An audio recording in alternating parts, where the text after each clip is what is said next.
Hello everyone, কেমন আছো তোমরা সবাই? আশা করি খুব ভালো আছো। আমিও খুব ভালো আছি। আমার নতুন একটা ব্লগে তোমাদের স্বাগত।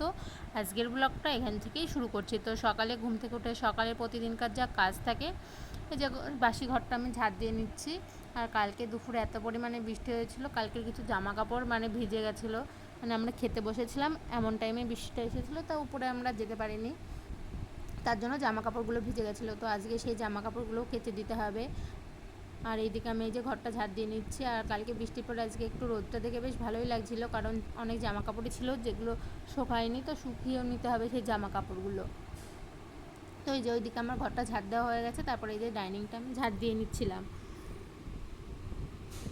তো রোদটা ভালোই উঠেছিল সকালে। কালকে বৃষ্টির পরে এরকম রোদ উঠবে ভাবা যায়নি, তো ভালোই উঠেছিল। তো সারাদিন অতটা ভালো রোদ দেয়নি, মেঘলা মেঘলাই ছিল। তো যাই হোক, পরে রোদটা ভালোই উঠেছিল। তো তারপরে এই যে ডাইনিংটা আমি ঝাড় দিয়ে নিচ্ছিলাম। আর এখন অতটা ভিডিও করা হয় না, কালকে একটু শরীরটা ভালো ছিল না, একটু প্রবলেম হচ্ছিলো আর কি, তার জন্য তোমাদের সাথে কালকের কোনো ভিডিও শেয়ার করাও হয়নি। তো এইদিকে আমার এই যে ডাইনিংটা ঝাড় দেওয়া হয়ে গেছে। তারপরে বাবা মার এই ঘরটা আমি ঝাড় দিয়ে নিচ্ছিলাম। এই যে এই ঘরটা আমি ঝাড় দিয়ে নিচ্ছিলাম। আর বাবা এখন বিছানাটা এত সুন্দর করে গুছিয়ে থুয়ে যায়, আমাকে আর হাত দিতে হয় না।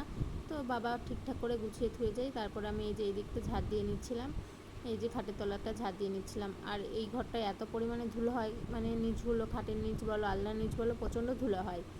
তো তার জন্য নিচগুলো ভালো করে ঝাড় দিয়ে নিচ্ছিলাম।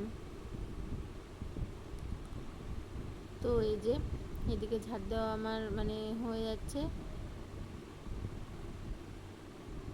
তো কালকে যে জামা কাপড়গুলো ছিল সেইগুলো আবার আজকে কেচে দিতে হবে।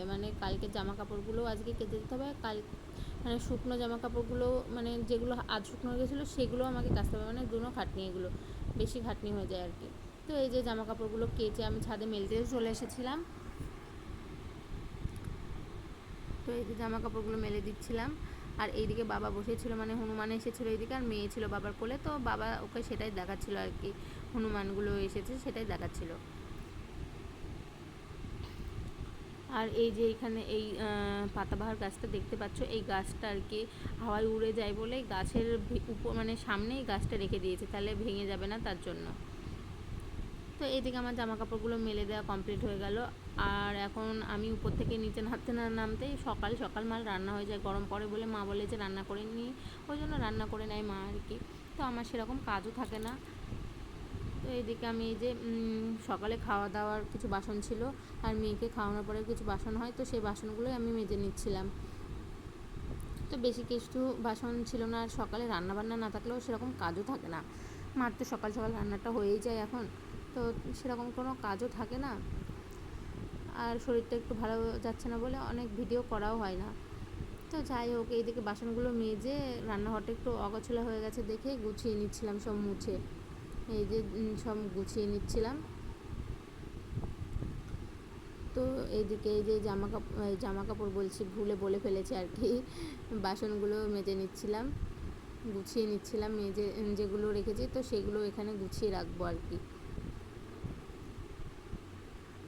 তো এই জায়গাটা মুছে নিলাম বাসনগুলো এখানে রাখবো বলে।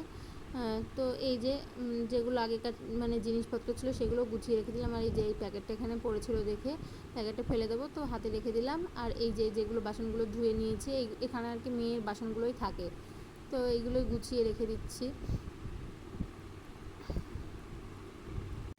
তো এই যে এদিকে আমি সব জলগুলো ঝেড়ে ঝেড়ে জায়গাটায় রেখে দিচ্ছিলাম।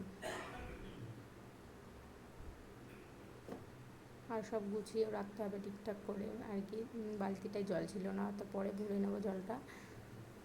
আর এই যে এইগুলো সম্পূর্ণ সানসেটটাই মুছে নিলাম গুছিয়ে। তো সকাল সকাল তো রান্নাবান্না হয়ে গেছে, আর কোনো কাজ ছিল না। তো উপরে গিয়ে একটু যে কাজগুলো বাকি আছে সেগুলো আমি করে নেব। তো এইগুলো গোছানোর পরে এই যে গ্যাসটা আমি ভালো করে মুছছি না, কারণ ভাত হয়নি, ভাতটা পরে বসাবো আর কি। তো তার জন্য গ্যাসটা আমি একটু উপর উপর নোংরা ছিল, তো উপর উপরে একটু একটু মুছে নিচ্ছে আর কি, সেরকম করে মুছছি না। এই যে গ্যাসটা আমার এইদিকে মুছে নিচ্ছি। তো ভাতটা পরে বসিয়ে দেবো। মা এই যে চাল টাল সব ঠিক করে রেখে দিয়েছে হাঁড়ির উপরে, তো আমি পরে ভাতটা একটু বসিয়ে দেবো। আর এইদিকে আমি গ্যাসটা মুছে নিচ্ছি।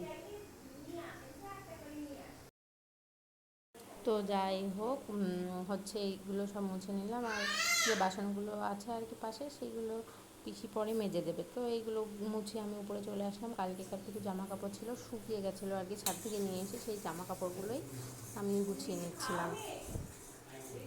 এই যে এইদিকে গুছিয়ে নিচ্ছিলাম জামা কাপড়গুলো।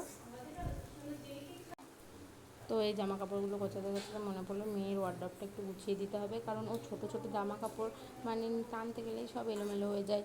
তো দুদিন অন্তর আর কি গুছিয়ে নিয়ে ওয়ার্ডরোবটা।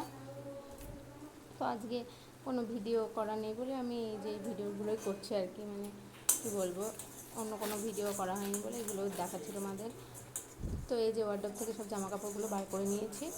তো সেই জামা কাপড়গুলো এই যে ঠিকঠাক করে গুছিয়ে নিচ্ছি, যেগুলো মেয়ে পরে না। তো সেইগুলো আর কিছু নতুন জামা কাপড় ছিল, সেইগুলো প্যাকেটে রেখে নিচেরটাই রেখে দিচ্ছি। আর ওর যেগুলো পরার জামা কাপড় আর কি, সেগুলো আমি উপরে সব গুছিয়ে রাখবো। আর এই যে প্যাকেটের জামা কাপড়গুলো সব নতুনই আছে, ওর এখনও মানে গায়ে হয় না আর কি, বড় হয়।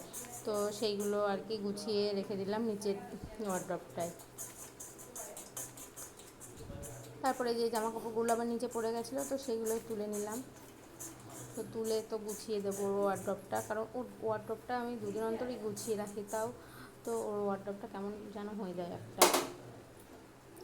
তো এই যে এইগুলো গোছাতে গোছাতে আবার মা ভিডিও কল করেছিল মেয়েকে দেখবে বলে। তো এরপরে আমার আর ভিডিও করা হয়নি, এই যেগুলো ভিডিও করা হয়েছিল আর কি একটু আধটু। তো জামা কাপড়গুলো সব গুছিয়ে নিচ্ছিলাম। এই যে এই জামাগুলো বড় হয় বলে সব রেখে দিচ্ছি, পরে ও পরবে, এখন তোর গায়ে হবে না, তো সেই জন্য আলাদা করে রেখে দিচ্ছি এই জামা কাপড়গুলো প্যাকেটে করে। প্যাকেটে রাখলে বেশ ভালো থাকে জামা কাপড়গুলো, তো তার জন্য প্যাকেটে রেখে দিচ্ছিলাম আর কি। তো এই যে এইদিকে আমার গল্প করতে করতে ওয়ার্ডরোবটা গোছানো হয়ে গেছে। আর ওয়ার্ডরোবটা এইভাবে গুছিয়েছি, কেমন লাগছে কমেন্ট করে জানিও। এই যে এইভাবে গুছিয়ে রেখেছি। আর মা গিয়েছিলো বিকেলবেলায়, আমাদের এখানে কালীতলা পাড়ায় কালী পুজো হচ্ছিলো, তো সেইখানে মেলা হচ্ছিলো, তো সেখানে গিয়েছিলো। সেখান থেকে এই যে জিলিপি এনেছিলো, আর এখানে ছিল 5 ফোড়া চপ। এত টাইট করে বাঁধা ছিল প্যাকেটটা যে আমি এই যে খুলতেই পারছিলাম না। তো এই যে 5 ফোড়া চপ নিয়ে এসেছিলো, এই যে শেষমেশ খুলে এই যে 2টো 5 ফোড়া চপ নিয়ে এসেছিলো। আর মা খেয়ে এসেছিলো বলে মার জন্য আর আনেনি, আমার জন্য আর বাবার জন্য নিয়ে এসেছিলো। আর এদিকে এনেছিলো পাউরুটি কালকে সকালে খাওয়ার জন্য। তো আজকের ভিডিওটা এতটাই ছিল, ভালো লাগলে লাইক কমেন্ট অ্যান্ড শেয়ার করে দিও। চলো টাটা।